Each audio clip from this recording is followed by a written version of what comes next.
You have at least 2 or 3 generations of Egyptians who have never seen protests in their lives, who never distributed a leaflet in their university campus, who never took part in student union elections, who never saw a real parliamentary elections in front of them, who never took part in a march, whether in the streets or on university campuses. Sisi has desertified the political scene in Egypt. If you look at it objectively, today, the conditions for an uprising are more prevalent than they were in 2011. Egypt's economy is broken. Some of its people are heading on boats going to Libya. Then the Egyptian nationality is the primary one of migrants to Italy. A once great nation has been brought to its knees by one of the worst dictatorial regimes, if not the worst, in the Middle East. What's the way out of this? What actually happens from now? I always believe that, the darker the night, the brighter the star. This is not some naive optimism about the future, but again, the Arab Spring did not break out because Hossam was agitating for it, or because Muhammad was inciting for it, or this or that, we're calling for it. There were structural problems, and these structural problems led to the uprisings.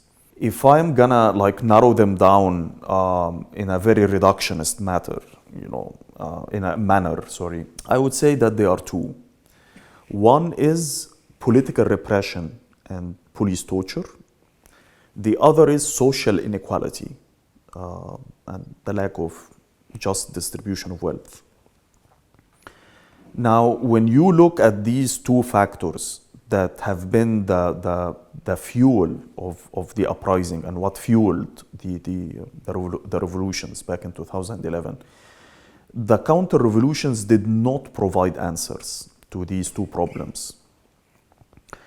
On the contrary, the counter-revolution had made them worse than they were before. So political repression is much worse. If you look at social inequalities and the lack of just distribution of wealth, it's even much, much worse. So the objective conditions for another uprising are there.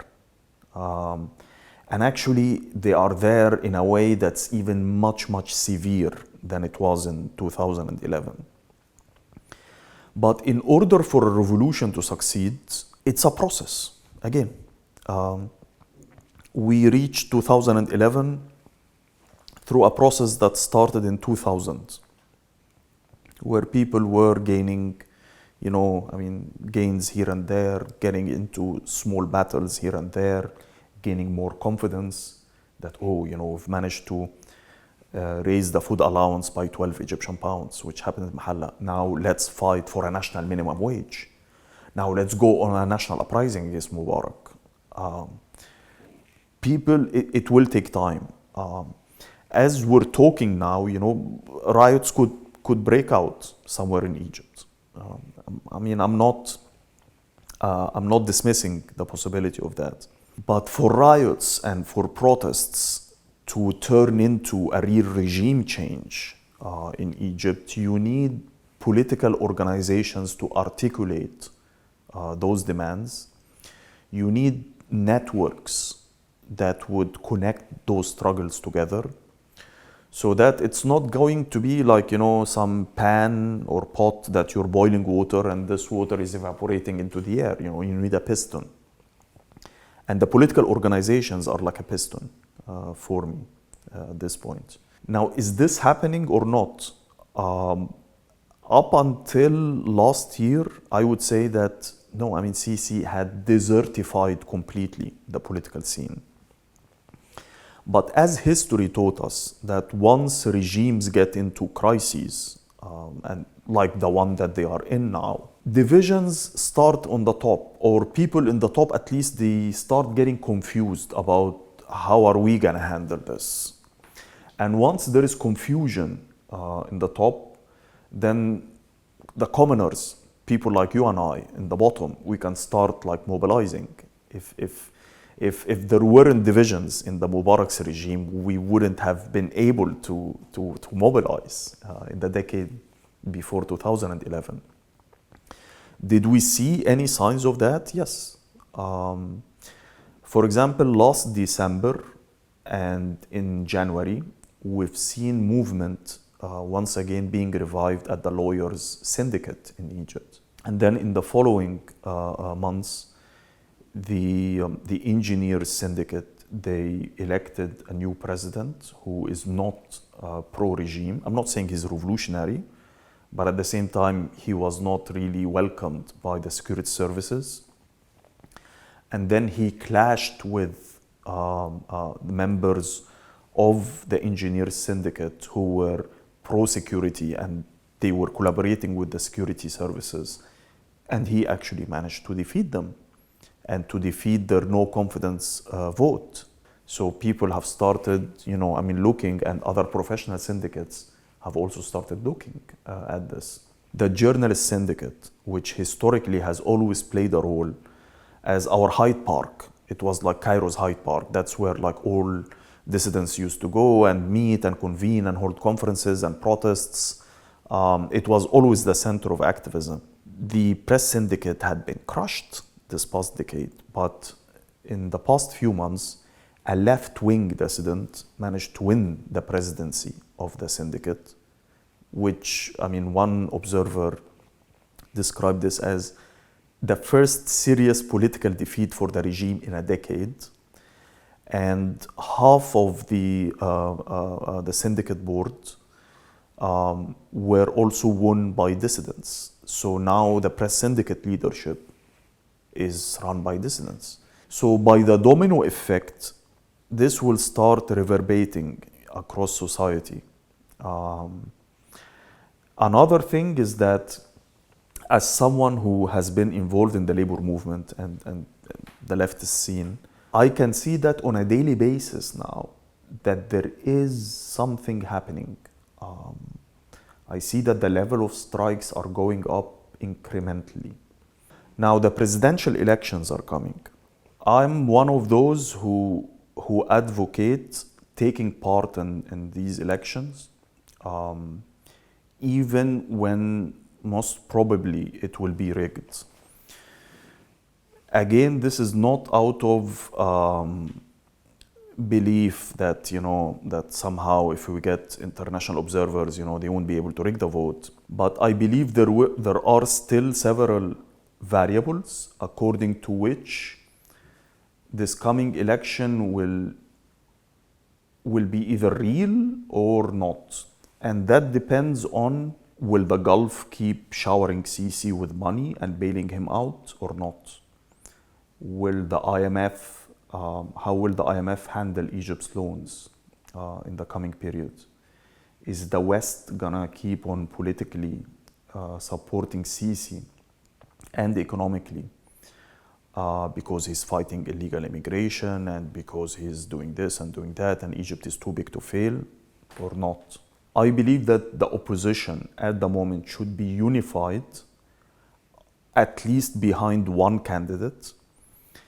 And while this candidate most likely will not win, but at least it would be another political battle that we can use in opening up the arena a little bit. David, we in this past decade, just to give you an idea, like you have at least 2 or 3 generations of Egyptians who have never seen protests in their lives, who never distributed a leaflet in their university campus, who never took part in student union elections, who never saw a real parliamentary elections in front of them, who never took part in a march, whether in the streets or on university campuses. Sisi has desertified the political scene in Egypt. And to have this revival, it will take time. So while the objective conditions for a revolt are there, the subjective conditions, that's what we need to work on in order to open it up. the political arena. As an Egyptian, what would you say to the West that continues to support Sisi? I don't expect anything different from what they are doing, because the West for me is not one homogeneous bloc. The West for me are two Wests. There is the West of the rulers, and these people are, at the end of the day, they will follow their interests, economic interests. They are pro-capitalism. They have their troops that are involved in massacres here and there in the global south. And I don't expect anything different, really, from them. And I know that up until the last moment, they will keep on supporting Sisi, no matter what slogans they raise about democracy and freedom of speech and human rights and what have you. And whenever they get cornered, they behave in a way that doesn't really differ than Sisi that much. And we've seen France, recently. These pictures could have been from any Arab country, to be honest. But there is another West, and this another West, that's the West that I'm counting on, and I'm hoping that they would come to our aid. And that would be the West of people like you, journalists, activists, campaigners, trade union activists and organizers, people who are outside 10 Downing Street, not inside it, people who are outside the White House, not inside it. I believe that there is an international connections, that we are one class of people. We have the same aspiration. We all want a secure social life for us and for the coming generations. And maybe the situation in the West is way much better than in Egypt and the global South. But a large part of it has to do with the fact that Western people fought for those rights. It's not that the Western rulers were enlightened suddenly and they gave up, these democratic rights. They fought for it in the same way that we are fighting now in order to get these rights and even more. So while I'm not expecting anything from the politicians in the West, but I'm calling on my brothers and sisters in the Western countries is to come to our aid by pressuring their elected officials into stopping the security and economic cooperation with the Sisi regime.